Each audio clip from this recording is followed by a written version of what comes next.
Mais uma vez então boa noite, vamos avançar nesta noite bonita de Escola da Bíblia, ou de Telescola da Bíblia, como nós agora carinhosamente chamamos. Vamos louvar a Deus com um cântico e depois vamos entrar na Palavra de Deus. São todos muito bem-vindos, aqueles que entretanto chegaram, não estavam desde o princípio, que não receberam o meu olá, mas são todos muito bem-vindos e vamos avançar no nome de Jesus.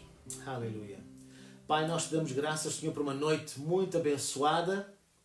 Nesta noite nós oramos em nome de Jesus que a tua unção fresca, Senhor, possa fluir livremente pelos ares, porque no mundo espiritual não há distância geográfica, Senhor, e tu tanto estás aqui como estás na casa de qualquer pessoa que nos está a seguir nesta noite, onde quer que estejam, Senhor, nos seus lares. Obrigado mesmo pela tua presença. Obrigado pela tua presença. Nós pedimos uma unção fresca, Senhor, sobre a tua palavra, nomeadamente da forma como ela vai ser ensinada, Senhor, que possa chegar aos corações da forma que tu entendes, que tu pretendes. Pai, isso que nós desejamos. Obrigado pela tua presença, Senhor. Nós não podemos não estar juntos fisicamente, mas como igreja nós estamos juntos espiritualmente, estamos juntos no coração e podemos partilhar através desta plataforma, Senhor, tão abençoada. Podemos estar juntos nesta noite desta maneira e sermos abençoados também. Por isso, obrigado, Espírito Santo, por tudo aquilo que vais fazer. Obrigado, Senhor, por saúde divina, proteção sobrenatural em cada família. Obrigado por uma paz e uma alegria sobrenaturais no nosso coração, Senhor, que nos permitem estar em paz, porque nós não temos que temer coisa alguma, porque em nós habita o Príncipe da Paz. Nós te louvamos por isso, Senhor, nesta noite, no nome de Jesus. Aleluia! E todos dizem amém. Amém? Aleluia. Tem aqui a nossa querida Raquel, está aqui ao lado, muito bonita. Tens que aqui só dizer olá. Pronto, ela vai me ajudar aqui. Olá. Ok? Podes dizer boa noite, que eles estão a ouvir. Lá para olá, cá. Boa noite. Né? Há sempre tempo muito abençoado. Eu dou muitas graças a Deus pela Raquel. Né? E vamos ter uma noite fantástica, não vamos? Vamos. Já preparaste o chá e o bolo? Ainda não? Não? Ok, vamos louvar a Deus. Amém. Se queres, não sei se te corta a cabeça ou se queres sentar ali. Já estou bem aqui. É?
derramar o nosso coração diante da Tua presença.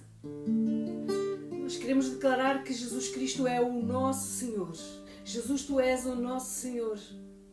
Nós confiamos em Ti, toda a nossa expectativa e esperança estão em Ti e nós não abdicamos disto. Aleluia. Por isso, Espírito Santo, toca-nos, ó Pai. Toca-nos com as brasas do Teu altar e fala connosco nesta noite. Que a Tua unção sobrenatural, Pai, possa difundir, Senhor, através destes meios de comunicação social, Pai. Senhor, e possam atingir aqueles que nós não sonhamos nem imaginamos, Sim, Pai. Mas que serão alcançados por Ti, Senhor, com uma palavra, com um ensino, com algo fresco, algo novo, e que tudo, Pai, seja para a Tua honra e para a Tua glória, no nome de Jesus. Amém. Amém. E todos lá em casa dizem amém. Aleluia. Amém. Podem sentar. Estavam de pé. Já estavam sentados. Eu também não me levantei. Ora, muito bem. Aleluia. Ora então, mais uma vez boa noite a todos. Quem nos está a seguir pode pôr aí nos comentários de onde é que vem, quem são, onde é que nos estão a seguir, mesmo para que toda a gente saiba, porque pode haver, né? Há pessoas que fazem parte. Há pessoas que fazem parte deste grupo, né? Identidade, Igreja e Amigos, né? Que não vão regularmente à nossa igreja, até porque alguns estão longe, alguns estão até noutros países, alguns são membros de outras igrejas amigas, etc. Mas são pessoas com quem temos uma relação próxima de amizade, de coração de reino, e isso é muito bom. Por isso ponham aí, não dá para, este vídeo não dá para partilhar, né, fora do grupo, né, porque é um grupo restrito, fechado, né. Nós depois o que fazemos é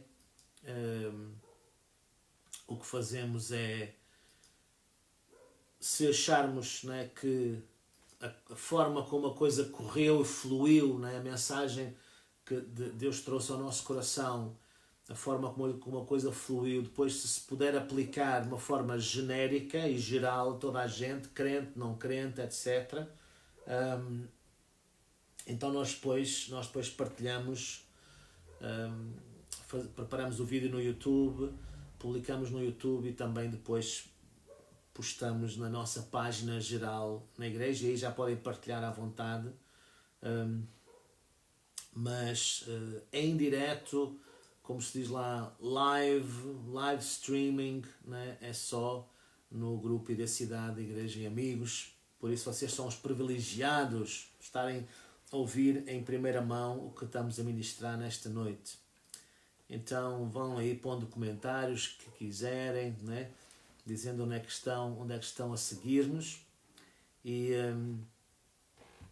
depois então no final, como nós falamos, vamos ter um tempo muito bom também de convívio lá no grupo, no Messenger, em que nos vamos ver todos uns aos outros. Ok, vou tirar o meu relógio para poder seguir melhor aqui as horas, para não perder. Porque se eu gosto de falar a palavra de Deus e meditar na palavra de Deus e não me canso de o fazer estando em pé, então estando sentado eu posso estar aqui toda a noite, né? E depois seria mau, né? Depois vocês deixavam-me aqui a falar sozinho. Muito bem, aleluia. Então nesta noite falar da palavra de Deus de uma forma vamos abordar um tema que eu considero importante. Nós temos vindo a falar já, nomeadamente às sextas-feiras, naquilo que nós chamamos de Escola da Bíblia, ou nesta altura, é melhor dizendo, esta telescola da Bíblia. Nós temos vindo a falar sobre uma coisa que é fundamental na vida na vida do homem, na vida do cristão, e que é fé. Okay? Fé. Né? Numa altura em que no mundo se respira tanta ansiedade, no mundo se respira tanto medo, tanta preocupação, eu acho que é importante, mais do que nunca, nós termos uma fé viva, ativa e proativa, não somente na nossa vida, mas na nossa família, né? Porque mais do que nunca Deus vai capacitar-nos para nós podermos ter palavras de fé, palavras de esperança para aqueles que estão à nossa volta, para aqueles que fazem parte do nosso capital social, do nosso círculo de influência, né? E que nós vamos poder ajudar, vamos poder apoiar. Então, mais do que nunca, né? O tema da fé deve ser cada vez mais solidificado no coração do crente, e naturalmente que existe muita coisa para falar sobre este tema, né? Nós temos vindo a falar sobre alguns aspectos muito importantes. Ainda semana passada falámos da questão da integridade da palavra de Deus, a forma como nós podemos ter essa confiança de nós crermos na palavra de Deus, porque acreditar em Deus implica crer na sua palavra. É impossível nós crermos em Deus sem crer na sua palavra, é impossível nós vivermos uma vida de fé sem ser uma vida baseada na palavra de Deus, né? E então, mais do que nunca, especialmente neste momento de ansiedade global, né? De ansiedade global que nós estamos a viver, mais do que nunca nós temos que nos certificar que estamos com boas estruturas de fé na nossa vida. Isto é importante também porque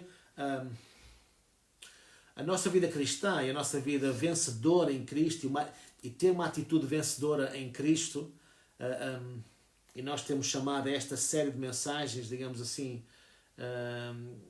este curso que nós temos vindo a falar já há várias semanas, já começamos até antes deste estado de emergência se instalar. Nós falamos que estaríamos a falar acerca de princípios de uma fé vitoriosa, não é? A palavra de Deus, esta é a vitória que vence o mundo, não é? A nossa fé, não é? Se nós queremos viver vidas vitoriosas, tem que ser através da fé. Agora, a questão é que as coisas não acontecem sem mais nem menos. Ou seja, não é de repente nós acordamos um dia bem dispostos e a fé está a funcionar, e no outro dia a fé não está a funcionar.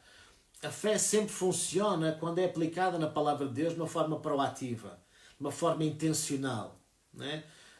As coisas com Deus não funcionam nunca de forma aleatória. Deus não é um Deus aleatório. Deus é um Deus intencional. Sempre. Não é? Sempre com propósito. Deus sempre se move com propósitos. Deus sempre se move de uma forma intencional e proativa. Ou seja, as coisas com Deus não funcionam por inércia. Não é bem, nós decoramos meia dúzia de versículos e gostamos de alguns versículos e gostamos de umas partes interessantes da Bíblia que achamos que são interessantes para nós e tal, e então achamos que aquilo vai funcionar sempre, quer nós façamos esforço, quer não. Não. Isto não funciona assim, não é? Nós temos que viver a nossa vida intencionalmente. Nós temos que viver uma vida de fé de forma intencional, de forma propositada. E nós vamos aprender cada vez mais sobre isso, não é? Cada vez mais sobre isso. Nós não podemos levantar o pé do acelerador, não é? A Bíblia diz e ensina-nos que nós vamos caminhando de fé em fé, de glória em glória, não é? Sempre subindo. E se tu vais, por exemplo, a conduzir uma estrada, não é? A subir uma estrada no teu automóvel, e se tu levantares o pé do acelerador, o carro não vai continuar a subir, ele vai começar a abrandar e para, e se tu não puseres o pé no travão, ele vai começar a descer, não é? Então a vida espiritual é um bocadinho assim, não é?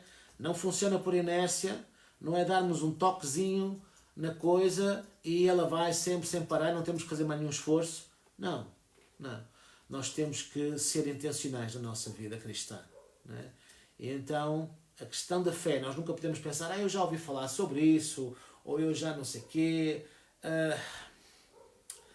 O problema muitas vezes, em alguns casos, né, muita gente é derrotada, como Deus diz, por falta de conhecimento.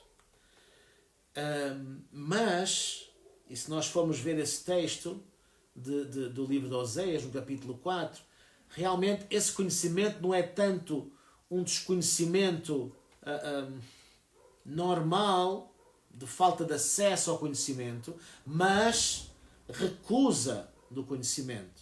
Né? Deus está a repreender o seu povo porque recusou o conhecimento de Deus, recusou pôr a palavra de Deus em prática.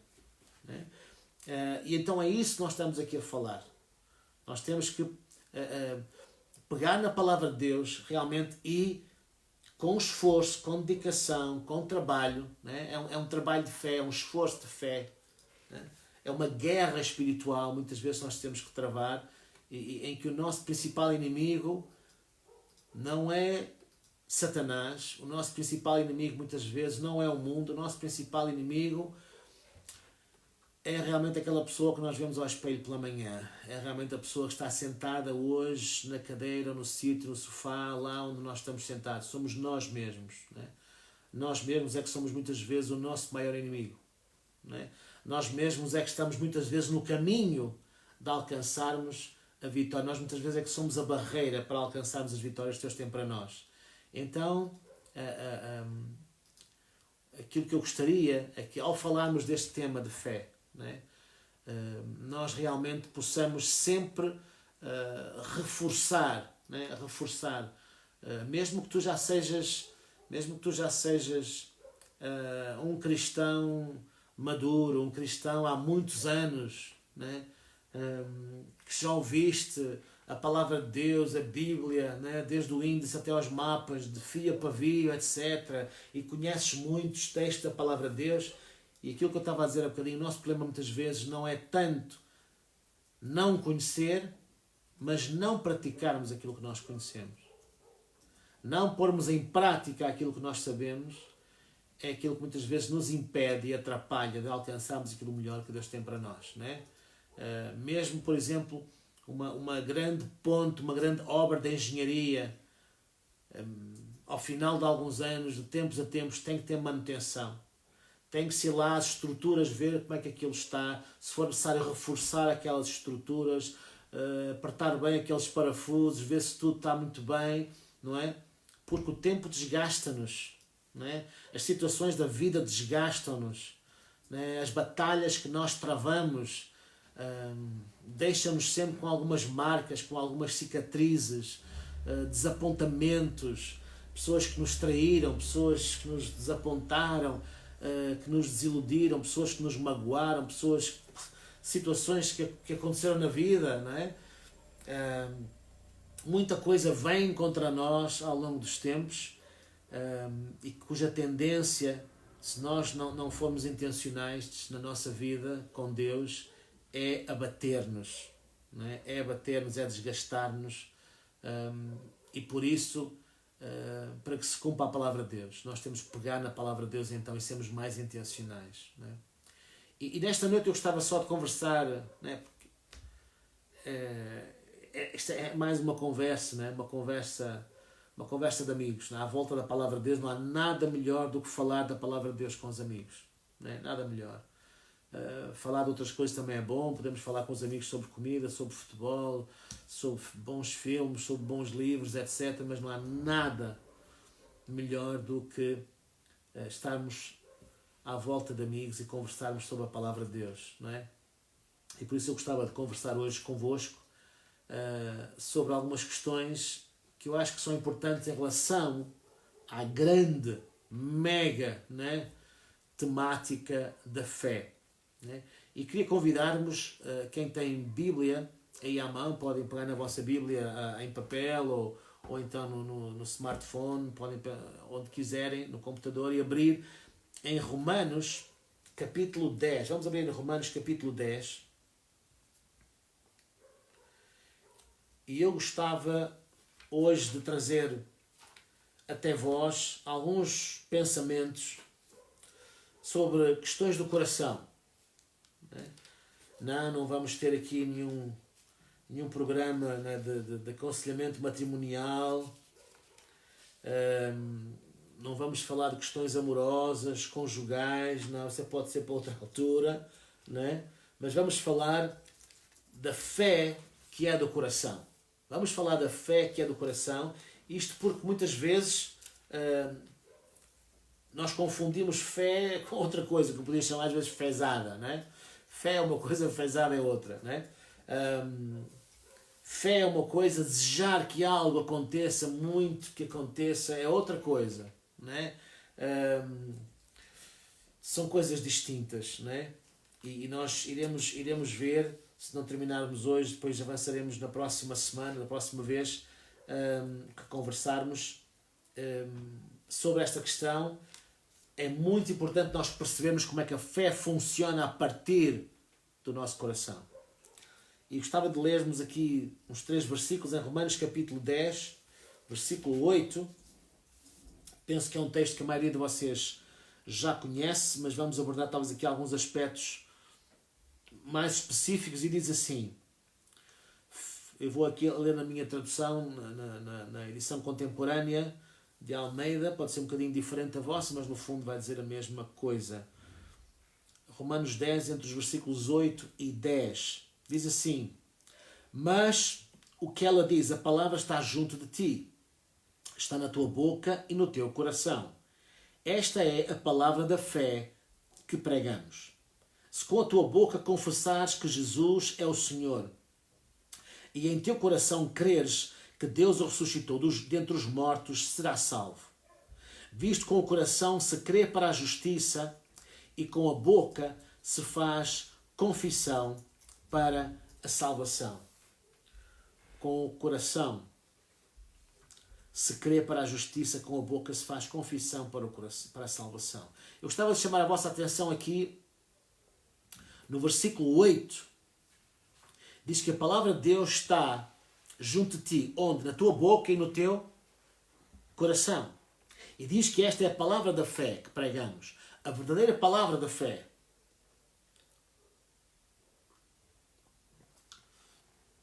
É uma fé que vem do coração.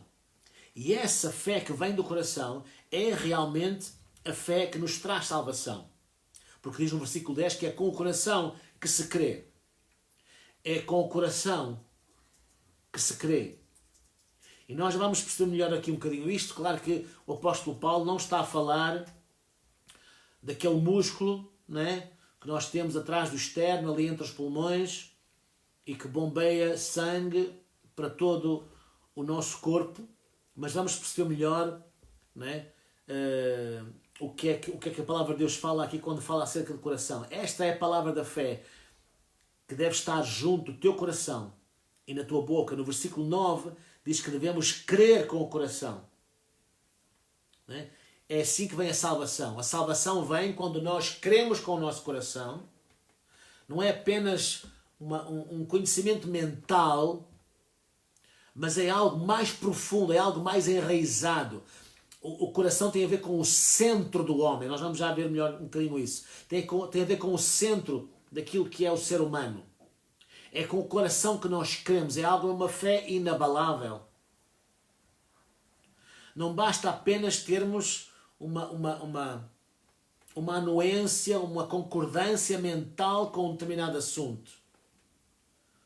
Porque quando nós apenas concordamos com um determinado assunto, se entretanto surgir outra situação qualquer que nos possa parecer mais conveniente, nós já mudamos de opinião. Porque realmente aquilo não foi baseado em fé do coração, mas apenas numa conveniência intelectual qualquer, momentânea, que nos trouxe maior interesse naquela altura e que nós podemos facilmente mudar de opinião conforme a situação. Agora, a fé do coração é algo totalmente diferente. Quando tu tomas a decisão não de crer numa religião, mas crer em Deus, crer na palavra de Deus, é uma fé que vem do teu interior. É uma fé que vem do coração, como a palavra de Deus diz aqui. Né? Portanto, a palavra diz então aí que deve estar no teu coração, na tua boca.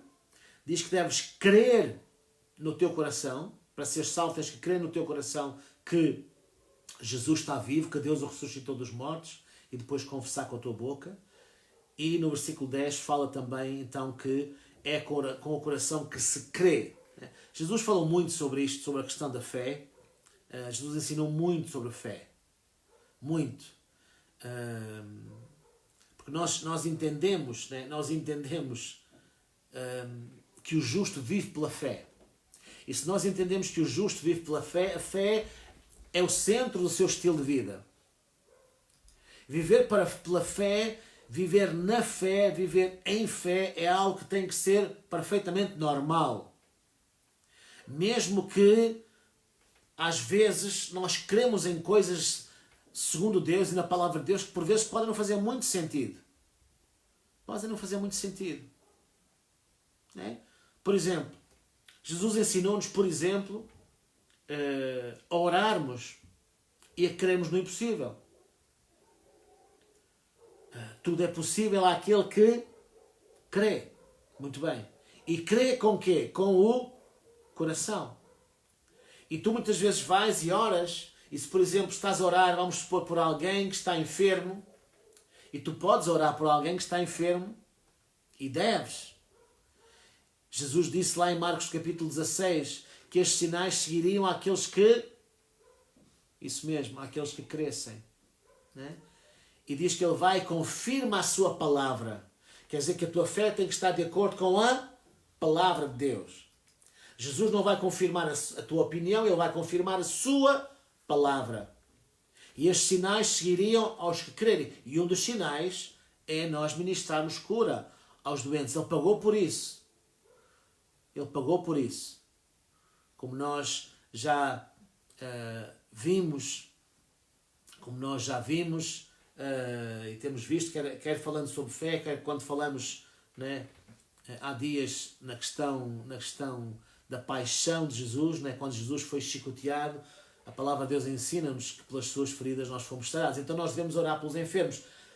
Agora, quando tu vais orar por um doente, quer dizer, do ponto de vista lógico, do ponto de vista natural, como é que tu consegues explicar? Como é que tu consegues explicar que uma pessoa tem uma situação de enfermidade qualquer e que alguém ora, ministra a essa pessoa, toma autoridade sobre a enfermidade, libera o poder e a unção de Deus no nome de Jesus e cura acontece, cura sobrenatural acontece. Como é que tu podes explicar isto em termos científicos, em termos lógicos? Tu não consegues explicar, nem eu consigo explicar. Mas Deus é um Deus sobrenatural. É um Deus que não está limitado pelas leis normais da natureza. Deus é um Deus espiritual, é um Deus sobrenatural, é um Deus que opera sinais, prodígios, curas, milagres, e nós cremos nisso, e tu deves crer nisso, porque é isso que a palavra de Deus diz. É isso que a palavra de Deus nos ensina. Então muitas vezes nós somos levados pela palavra de Deus e somos encorajados muitas vezes por Deus a crer no sobrenatural, a crer naquilo que vai para além do normal, que vai para além do ordinário, mas se torna em algo extraordinário. Porque o nosso Deus é um Deus extraordinário. O nosso Deus é um Deus sobrenatural. O nosso Deus é um Deus que faz coisas incríveis. Né? E a nossa fé, então, é levada dessa forma, a agir muitas vezes sem qualquer lógica. Sem qualquer lógica. E se nós realmente estamos interessados em caminhar num patamar com Deus, numa relação com Deus, num nível, numa vida espiritual que vai para além do normal, que vai para além daquilo que é comum ao simples mortal, então nós temos que crer, né? Temos que crer. Se nós queremos coisas invulgares a acontecer na nossa vida, nós temos que crer de forma invulgar. E esse crer de forma invulgar só pode ser com o coração, com o centro da tua vida, crendo de todo o teu coração. E quando tu crês de todo o teu coração, nada te vai mover, nada te vai desviar, nem para um lado nem para o outro. Vamos ver aqui só um exemplo muito interessante, muito paradigmático daquilo que Jesus ensinou sobre o tema da fé. E um dos capítulos mais bonitos, mais explicativos, mais fantásticos, na minha opinião, sobre este tema da fé, está em Marcos capítulo 11. Abre comigo, por favor, em Marcos capítulo 11 aí.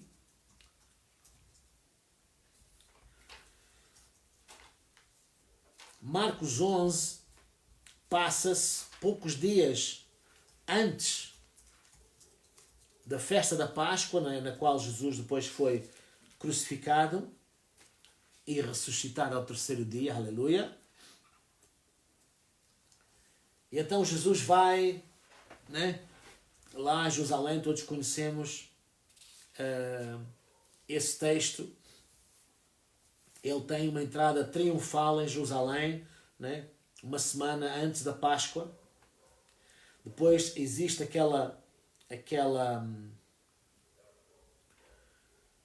passagem que Jesus entra no templo e vê lá os cambistas, etc., os vendedores, aqueles vendilhões do templo, Jesus expulsa aquela gente toda e nós vemos que em todo este contexto,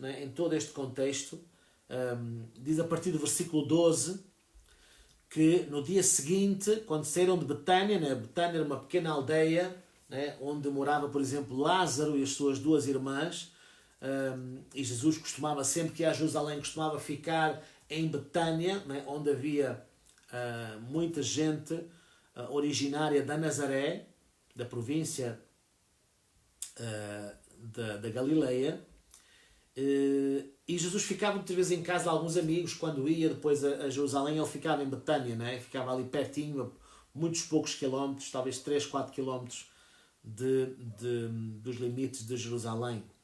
E diz então que no dia seguinte, quando saíram de Betânia, Jesus teve fome. E vendo de longe uma figueira que tinha folhas, foi ver se nela acharia alguma coisa. Aproximando-se dela, não achou senão folhas, porque não era tempo de figos. Versículo 14. Então disse ele à figueira: nunca jamais coma alguém fruto de ti. Os discípulos ouviram isto. Os discípulos ouviram. Depois então ele foi novamente para Jerusalém, teve aquela situação no templo com os vendilhões, e depois diz que no versículo 19, caindo a tarde, saíram da cidade, e diz que passando eles pela figueira novamente, no dia seguinte de manhã, passando eles novamente pela figueira, versículo 20, viram que a figueira tinha secado desde as raízes. E então Pedro lembrou-se e disse a Jesus: Mestre, olha, a figueira que tu amaldiçoaste secou. Ao que Jesus respondeu, versículo 22, muito importante: tende fé em Deus.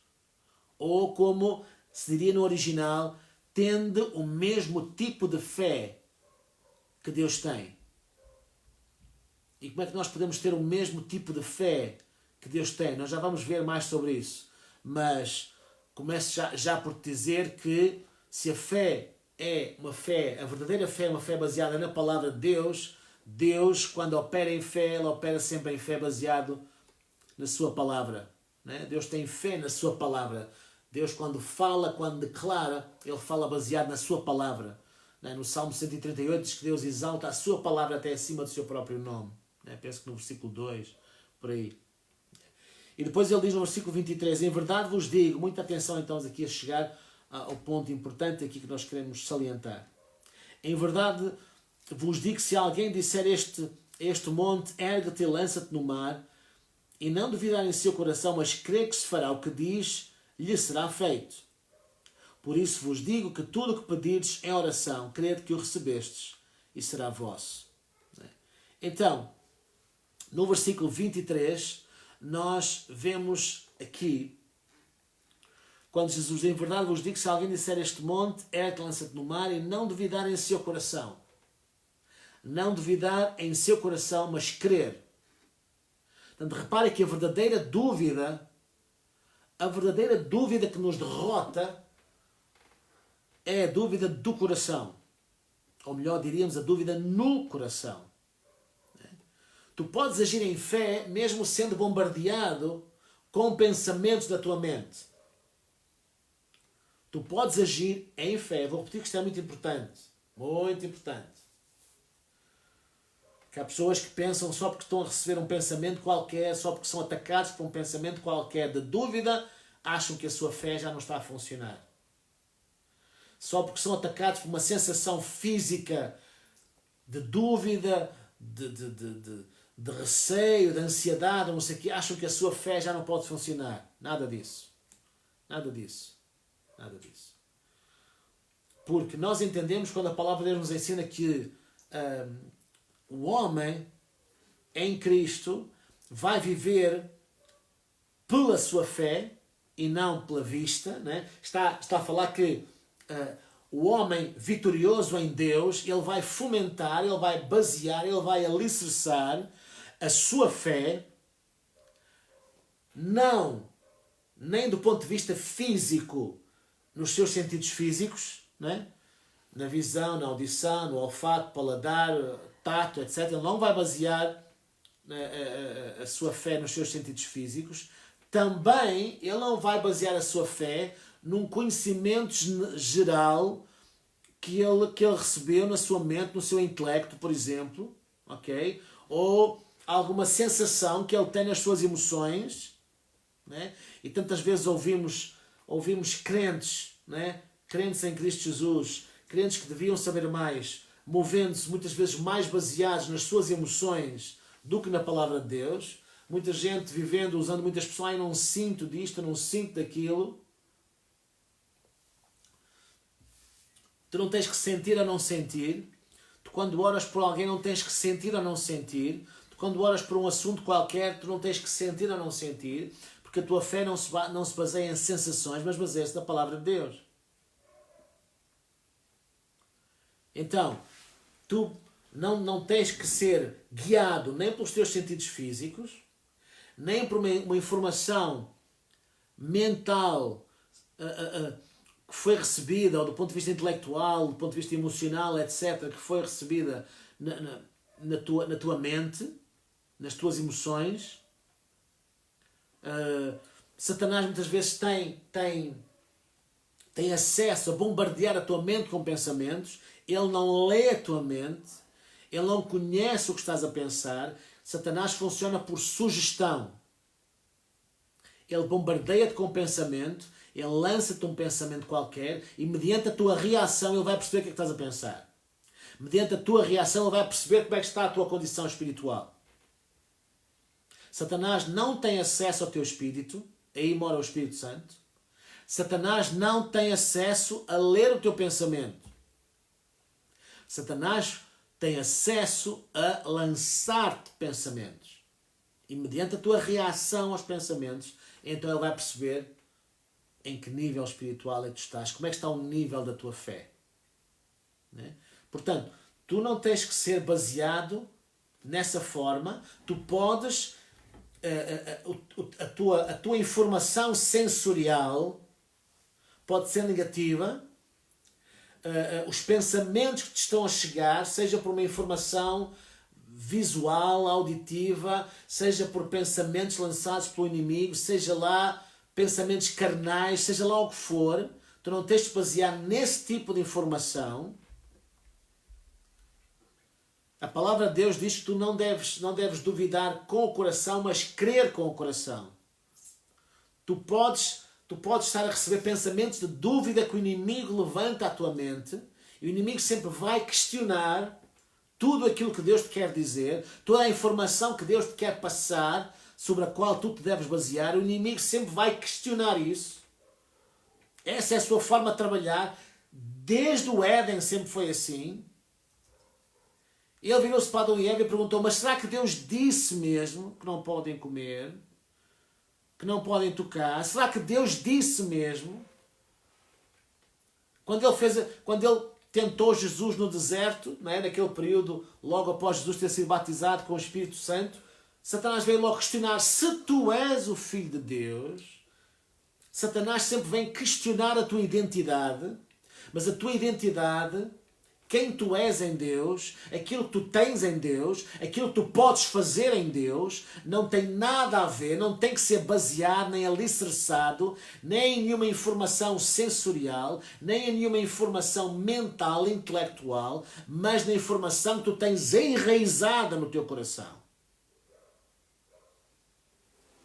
Eu não sei se me estou a fazer entender, né? Vocês podem pôr aí algum comentário, né? E se houvesse alguma pergunta específica, né? Ali a Raquel ela pode depois colocar no final. Se vocês tiverem alguma questão, depois eu pergunto.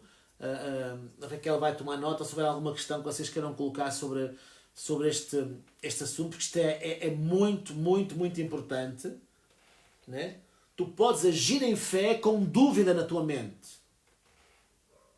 Tu podes agir em fé e o teu corpo diz totalmente o oposto. Tu podes estar a orar por alguém e Deus vai operar um grande milagre na vida daquela pessoa e tu não estás a sentir nada. Há pessoas que medem a presença de Deus por arrepios. Há pessoas que medem, né, o seu termómetro, né, para testar a presença de Deus. Mede-se em calores, ou em calafrios, ou em arrepios, seja lá o que for. Eu não estou a dizer que muitas vezes quando a presença de Deus se manifesta, tu não possas sentir alguma coisa. Mas não tens que sentir nada. Se tu baseias a tua intervenção espiritual, se tu baseias a tua fé naquilo que tu sentes ou não sentes, num pensamento que está a ser bombardeado na tua mente ou não, se a tua fé se baseia nisso, não vais longe. É por isso que Jesus diz, não duvides no teu coração. Porque aí é que está a chave do assunto. Se tu permites que a dúvida, que por exemplo o inimigo ou uma informação qualquer que tu recebeste de forma externa, não é? Aquilo trouxe dúvida à tua mente, mas se tu permites que essa dúvida caia no teu coração, caia no teu espírito, aí é que a coisa é séria. Aí é que a coisa é séria. É? Nós temos alguém, por exemplo, lá em Juízes no capítulo 6, a palavra de Deus fala-nos de um homem chamado Gideão, que tinha uma autoimagem de si próprio ridícula. Quando Deus o chamou, eu acho que ele olhou para todos os lados a ver se Deus estava a falar com outra pessoa qualquer. Ele dizia, eu sou o mais pobrezinho, eu sou o mais fraquinho, a minha família é mais pobrezinha, é mais miserável, da minha tribo que é mais miserável, que não sei o quê, papapá. Parecia a canção do Patinho Feio. Mas que injustiça. Não é? No entanto, Deus virou-se para ele e Deus disse, homem valoroso. E Deus chamou aquele homem e trouxe uma grande vitória ao povo de Deus através de um homem que estava cheio de dúvidas quanto àquilo que ele realmente era, quanto a quem Deus era para ele. Ele estava cheio de dúvidas. No entanto, ele avançou na mesma. Ele avançou na mesma. Nós muitas vezes criticamos o coitado do Pedro por ter afundado quando foi ter com Jesus. No entanto, Pedro caminhou por cima da água. A palavra de Deus diz que quando ele estava a afundar, Jesus estendeu a sua mão para o levantar, para ele não se afundar. A Bíblia não diz que Jesus foi ao encontro dele, apenas diz Jesus que estendeu a sua mão. Isto quer dizer que Pedro estava próximo. Ele podia estar cheio de dúvidas, mas ele deu vários passos por cima da água. Ele podia estar cheio de pensar, mas eu sou um doido. Como é que é possível? Como é que eu vou caminhar por cima da água? Ele vai caminhar por cima da água porque Jesus disse, vem. E quando Jesus diz, vem, seja lá qual for a circunstância natural que está à tua volta, tu não tens que duvidar. Porque quando ele começou a permitir que a informação vital, repito, a informação vital que estava a chegar ao seu coração determinasse a sua ação, ele aí começou a afundar. Mas até aí, ele não permitiu. Ele estava a sentir na mesma o vento. Ele estava a ver na mesma as ondas.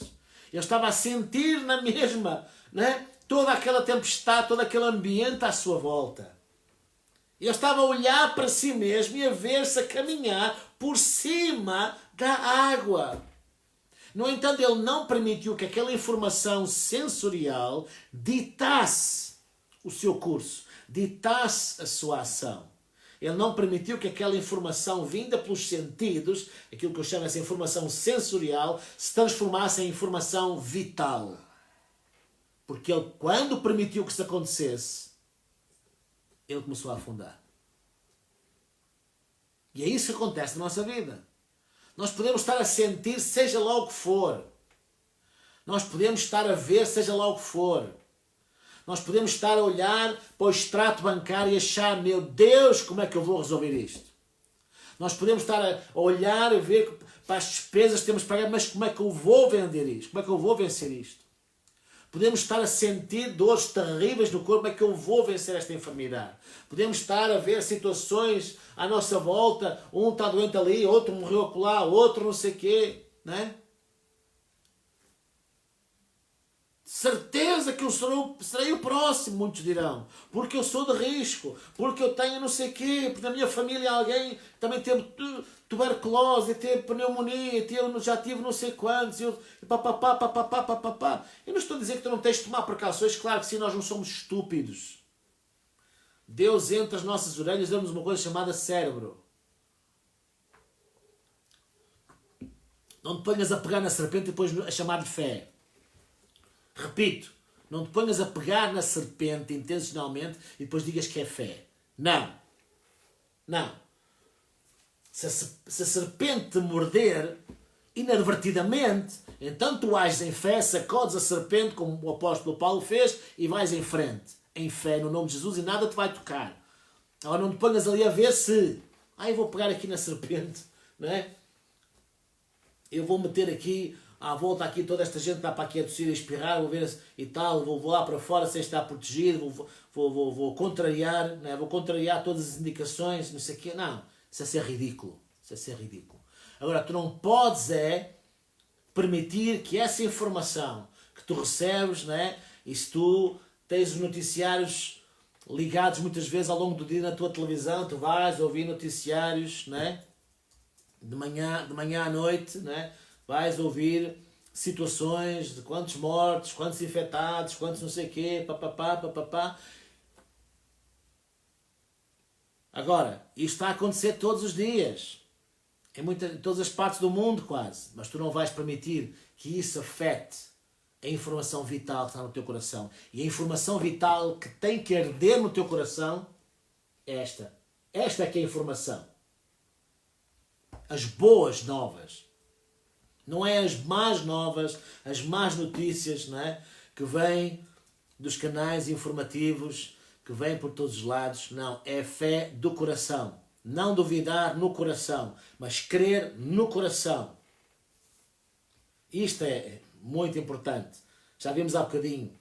É com o coração que se crê. É com o coração que se crê. Isto é muito importante. Nós depois... talvez para a semana falaremos um bocadinho da diferença, né, entre a questão da fé e a questão que nós chamaríamos da mentalização, que são coisas totalmente distintas. Mas para concluirmos hoje, queria só pegar num tema que é muito importante aqui, porque caso contrário, se nós não percebermos isto, não percebemos nada. Né? E quero-te convidar, por favor, a abrires em 1 Tessalonicenses, capítulo 5, versículo 23, como eu disse, se alguém tem alguma dúvida, escreva aí nos comentários, que depois a Raquel vai me dizer. A Raquel vai me dizer se há perguntas aí.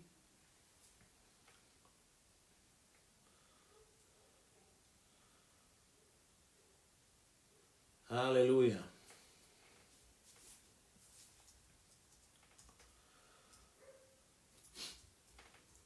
Primeiro de Tessalonicenses, capítulo 5,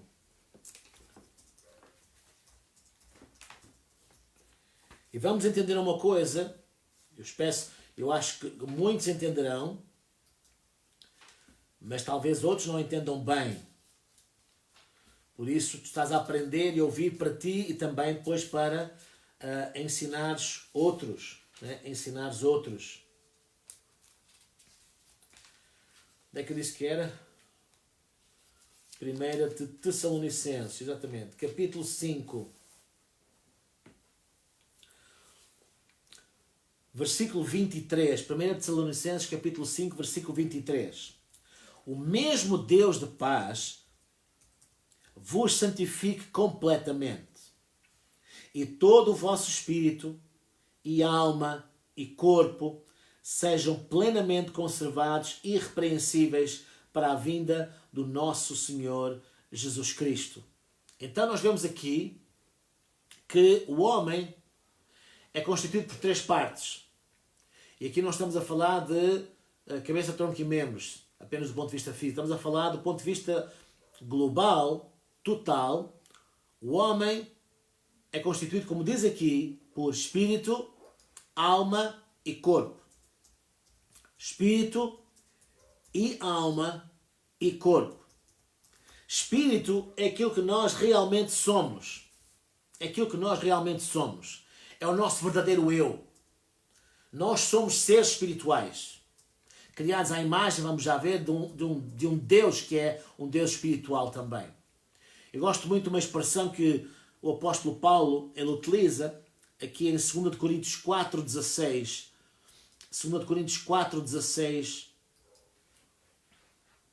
Ele diz: por isso não desfalecemos, mas ainda que o nosso homem exterior se esteja consumindo, o interior contudo se renova de dia em dia. Né? Ele chama ao espírito o homem interior e ao corpo ele chama, por exemplo, o homem exterior. Diz que a nossa carne se está consumindo, estamos envelhecendo, não é? A gravidade vai entrando em ação. No entanto, ele diz o interior se renova. Essa é a intenção de Deus. Não é? Tu podes fisicamente estar a envelhecer, estamos todos desde o dia em que nascemos. Não é? No entanto, interiormente nós não temos que envelhecer. Nós não temos que envelhecer interiormente. E muito menos a nossa fé. Muito menos a nossa fé. Não tem que envelhecer. Né? Nunca. Nunca. Né? Nós vemos, por exemplo, o caso, e depois podes estudar melhor sobre isso, o caso de um homem chamado Caleb na Bíblia. Caleb era assim como podemos dizer que Josué era o braço direito de Moisés, Caleb depois foi o braço direito de Josué, em muitos aspectos. E diz que já passados muitos anos, né, já eles estavam a conquistar as várias cidades, os vários territórios, já em Canaã, né, Josué e Caleb foram os únicos mais velhos que entraram em Canaã, porque todos os outros morreram no deserto porque não acreditavam que era possível. Né? Josué e Caleb foram os únicos que, apesar de contemplarem as mesmas coisas que os outros contemplaram, não permitiram que aquilo que eles contemplaram de dificuldade condicionasse a sua fé, condicionasse a sua confiança em Deus. E aí estamos aqui a falar hoje. Tu não tens que permitir que aquilo que está à tua volta de negativo condicione a tua confiança em Deus. De forma alguma. E vemos que Caleb, a palavra de Deus ensina-nos que já com 85 anos, foi ter com Josué e pedir-lhe autorização ainda para conquistar mais uma montanha. E ele foi e conquistou mais uma montanha. Então não importa a idade que tu tens, não importa as aparentes dificuldades que tu possas ter na tua vida, não importa as aparentes limitações que tu podes ter. Podemos dar muitos exemplos de pessoas com diferentes tipos de limitações e que se conseguiram ultrapassar e vencer tantas e tantas situações. Então, também em 2 Coríntios capítulo 5, um texto muito interessante também sobre esta questão. 2 Coríntios capítulo 5, no versículo 1, o apóstolo Paulo ele diz: porque sabemos que se a nossa casa terrestre, né? Primeiro, ele chamava o corpo, em 2 Coríntios 4, chamava-lhe homem exterior, aqui está-lhe a chamar casa terrestre, deste tabernáculo. Ele disse, sabemos que se a nossa casa terrestre deste tabernáculo se desfizer, 2 Coríntios 5:1, temos de Deus um edifício, uma casa não feita por mãos, eterna nos céus.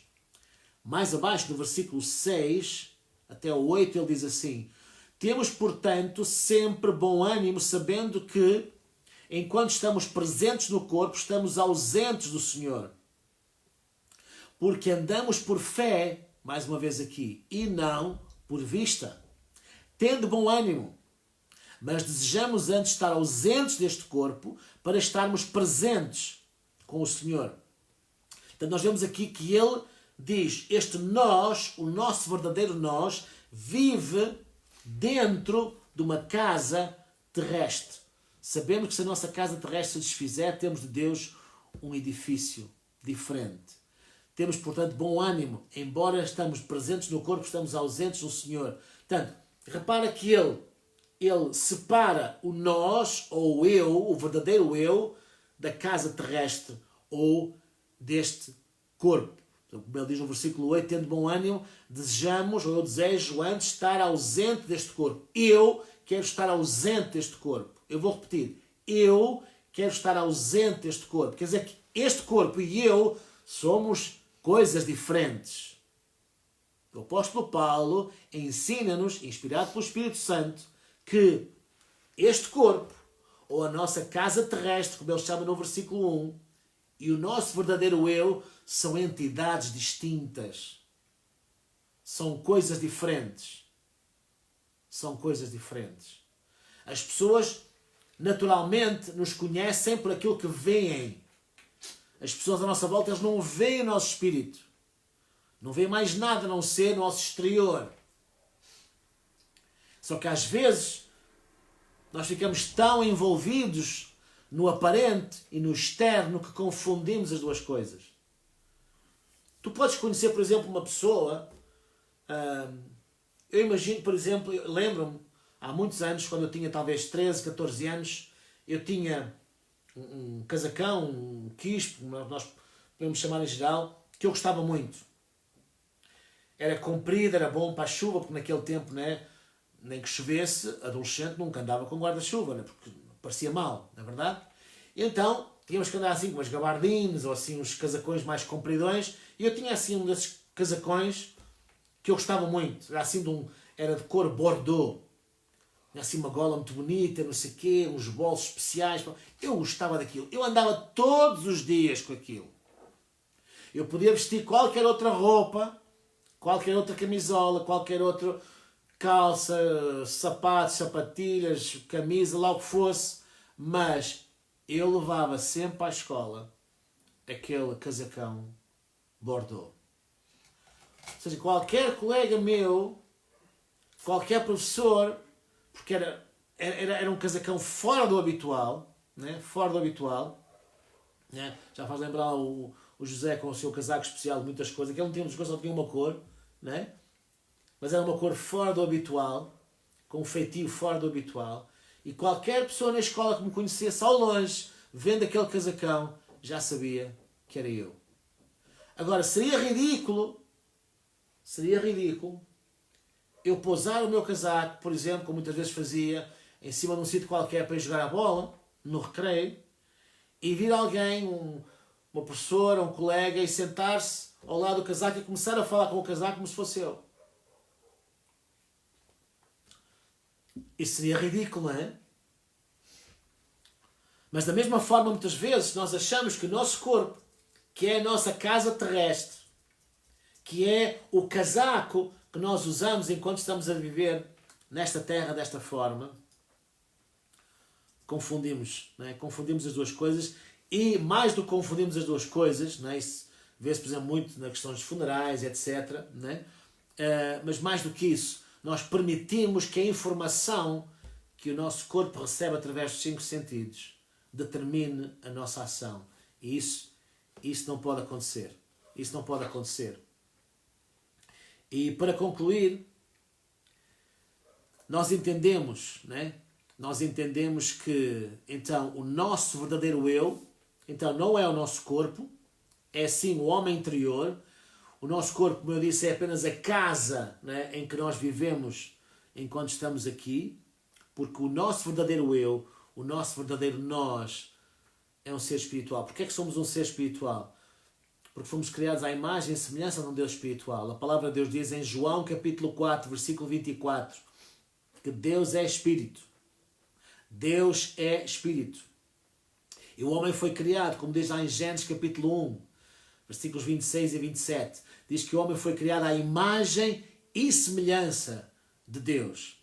Então, se Deus é um ser espiritual, se Deus é espírito, nós fomos criados à imagem e semelhança de Deus, segundo a semelhança de Deus, segundo a imagem de Deus, nós somos também seres espirituais. Nós somos um ser espiritual. Nós somos um espírito. Nós temos uma alma e vivemos dentro de um corpo. Diz lá comigo. Eu sou um espírito. Eu tenho uma alma e vivo dentro de um corpo. As duas coisas, muitas vezes as pessoas não têm dificuldade atualmente em perceber a diferença entre espírito, alma e depois o corpo. Não é? O corpo é fácil de distinguir. Muitas vezes as pessoas confundem o que é espírito e o que é alma. Aliás, do ponto de vista religioso, tradicional em Portugal, as duas coisas são usadas de forma intermutável, uma coisa ou outra. Não, são coisas distintas. A palavra de Deus, como nós já vimos, ensina-nos claramente. Nós temos essas três partes: espírito, e alma e corpo. Aliás, a palavra de Deus ensina-nos, por exemplo, em Hebreus capítulo 4, versículo 12, né? Hebreus 4:12 diz que a palavra de Deus, por exemplo, é viva e eficaz, mais cortante do que qualquer espada de dois gumes, penetra até a divisão da alma e do espírito. Portanto, a palavra de Deus faz divisão da alma e do espírito. Depois diz também das juntas e medulas, é apta para discernir os pensamentos e as intenções do coração. Ela consegue discernir o que é que são os pensamentos que vêm da nossa mente e quais são as verdadeiras intenções que vêm do coração. Porque nós podemos dizer de uma forma muito simples que a alma tem a ver com o intelecto do homem, com as emoções e com a vontade. Okay? Intelecto, emoções e vontade. Isso é, no fundo, o que é a alma do homem. E, no fundo, todo animal, digamos assim, à face da terra, tem uma espécie de alma. Né? Um cãozinho, ele tem emoções. O cãozinho chora, por exemplo, né? Se o dono parte, ou o dono morreu, ou abana a cauda de contente quando o dono chega a casa ao final do dia, vai abraçá-la, não sei o quê, papapá, qualquer coisa assim do género. Né? Então, o animal tem emoções, o animal tem vontade, podemos chamar de instinto, né? Em muitos aspectos. Né? O animal tem essa espécie de alma. Agora, aquilo que o animal não tem é espírito. Porquê? Porque o animal, o cãozinho, ele não foi criado à imagem e semelhança de Deus. O cãozinho não foi criado à imagem e semelhança de Deus. Nós é que fomos criados seres espirituais. E porque fomos criados seres espirituais, temos, por exemplo, duas características muito importantes que nos são facultadas porque somos seres espirituais. Uma delas é que somos seres criativos. Nós temos uma criatividade que nos está inerente, e não é só os crentes, é crente e descrente, porque não foi só o cristão que foi criado à imagem e semelhança de Deus. Né? O não cristão, todo o ser humano, criatura de Deus, foi criado à imagem e semelhança de Deus, e ele tem essa capacidade criativa. Porquê é que tem essa capacidade criativa?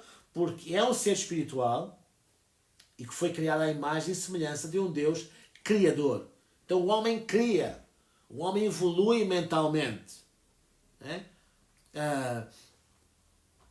Todos nós, se calhar, ainda temos em casa, guardado lá no sótão, não sei o quê, aqueles telefones antigos, enormes, não sei o quê. Alguns ainda têm aqueles telefones com as rodinhas, né? E depois vieram os telemóveis, que aquilo pareciam umas malas de viagem, né? Que as pessoas pagavam milhares e milhares, às vezes de contos ainda na altura, era para ter um telemóvel desses.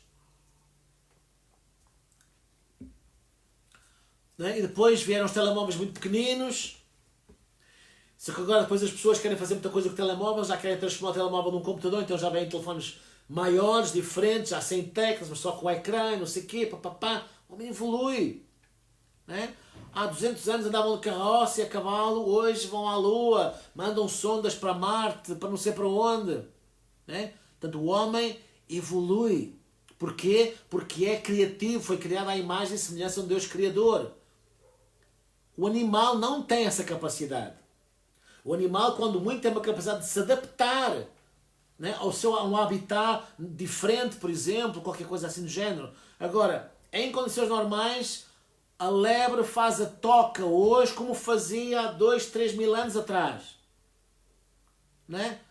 O ser humano não.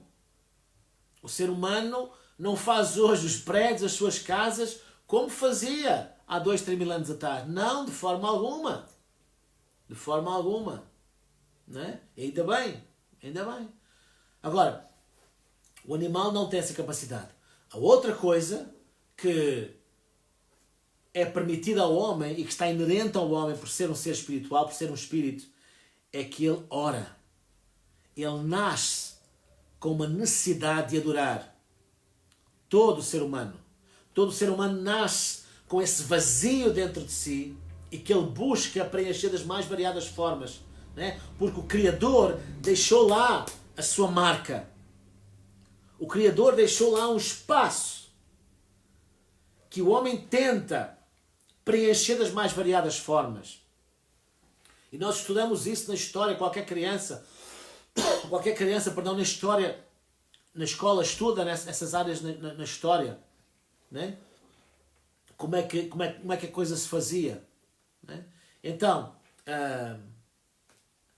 o homem adorava tudo, mas alguma coisa. Né? Aquelas religiões animistas. O homem adorava tudo, e alguns ainda. Né? Em algumas partes do globo adoram árvores, adoram o sol, adoram a lua, adoram não sei quantos. Né? Portanto, não estranhem muito. Nós estamos num país em que muita gente adora coisas de metal, estátuas de barro, estátuas de madeira, né? e prostram-se diante daquilo e andam à volta de joelhos até se rasgarem todos por causa de uma imagem de barro feita por um oleiro que nas horas vagas também faz outro tipo de louça, se calhar para as caldas da rainha ou coisa parecida. Então não podemos estar aqui com muitas críticas. Né? Portanto, o homem sem Deus, ele mesmo sem Deus, ele tem essa capacidade, ele tem essa necessidade de adorar.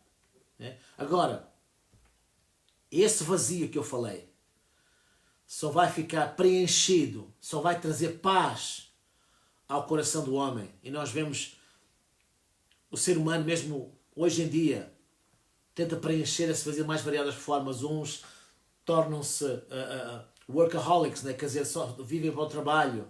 Né? Outros tentam preencher com vícios, com dinheiro, com droga, com não sei quê, com vida ilícita, com não sei quanto, outro tipo de atividades, de hobbies, não sei quanto, tentam preencher esse vazio de mais variadas formas.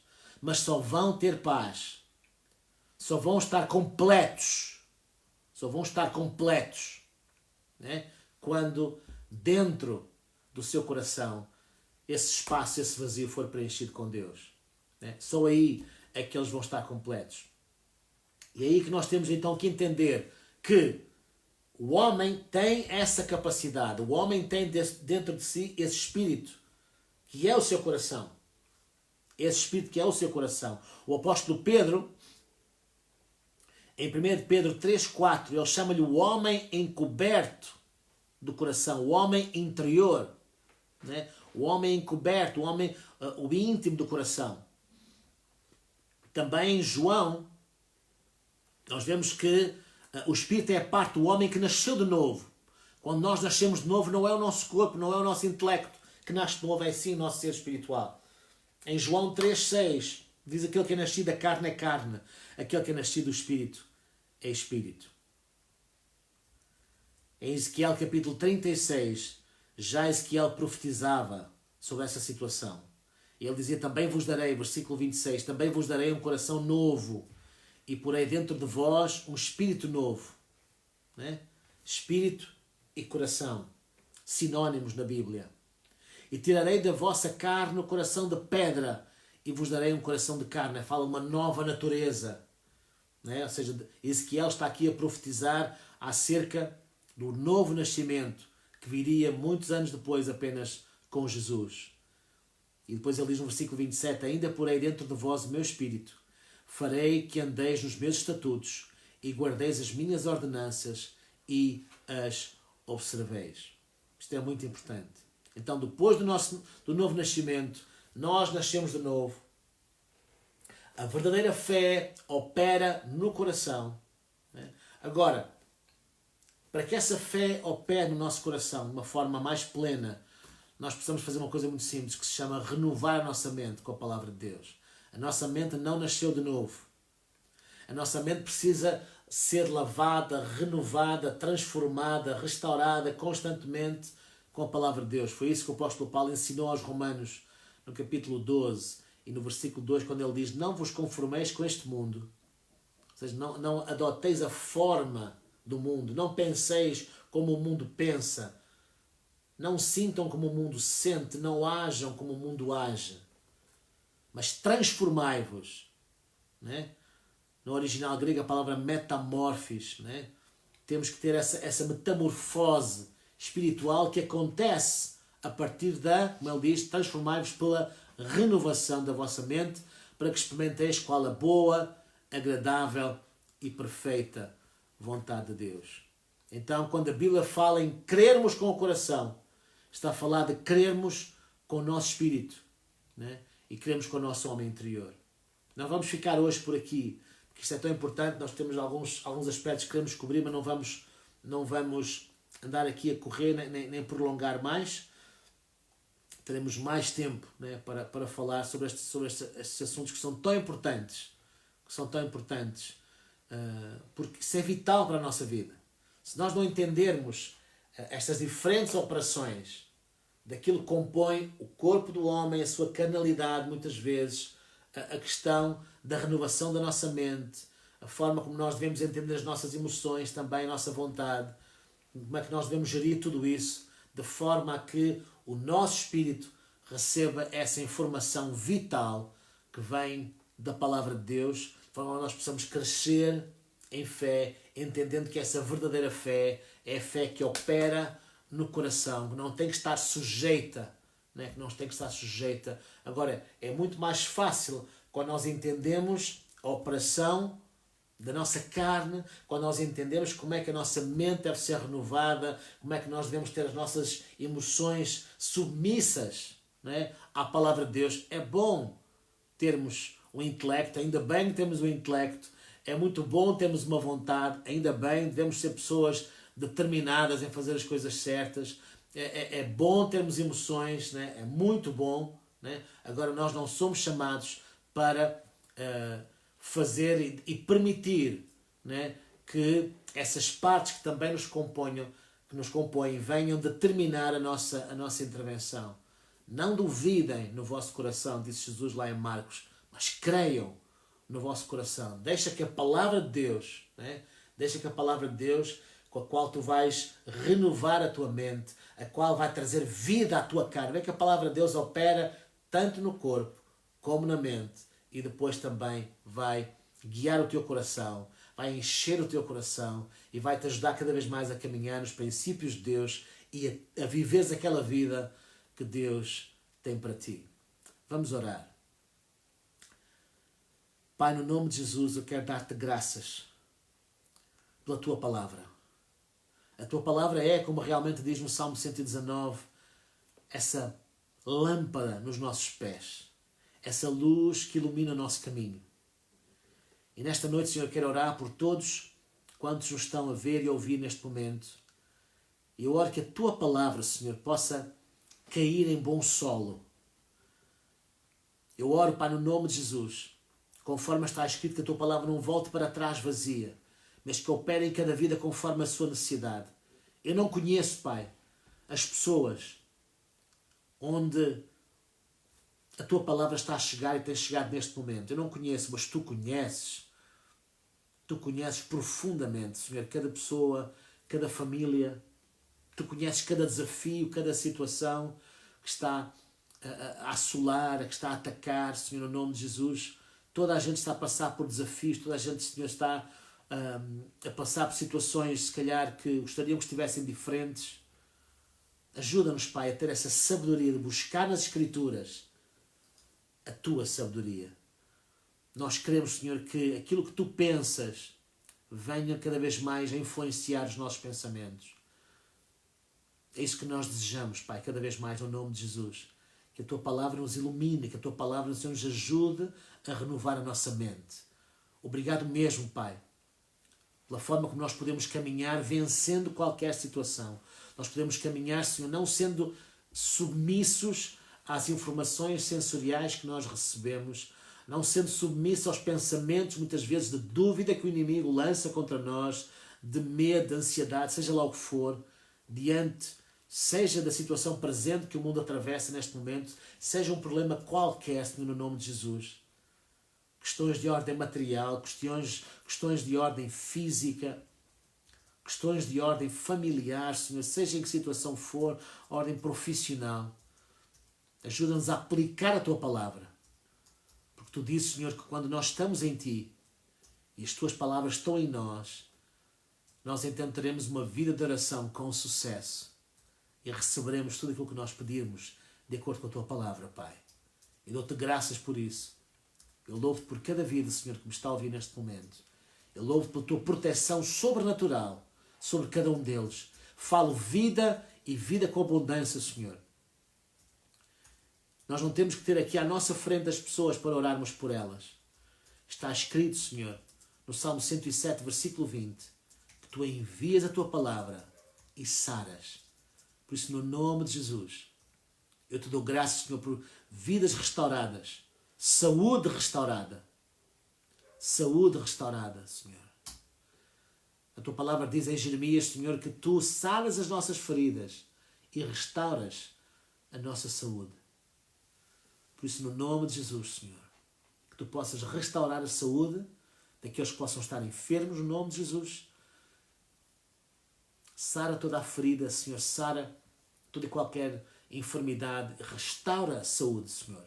Nós não somos aqueles doentes a quem tu queres curar, nós somos aqueles salvos e sãos a quem o inimigo quer atacar com enfermidade e com toda a ordem de problemas, porque o nosso estado normal em Deus é salvos, sãos, vitoriosos, vencedores, prósperos, vivendo a vida abundante em todas as áreas da nossa vida, Senhor.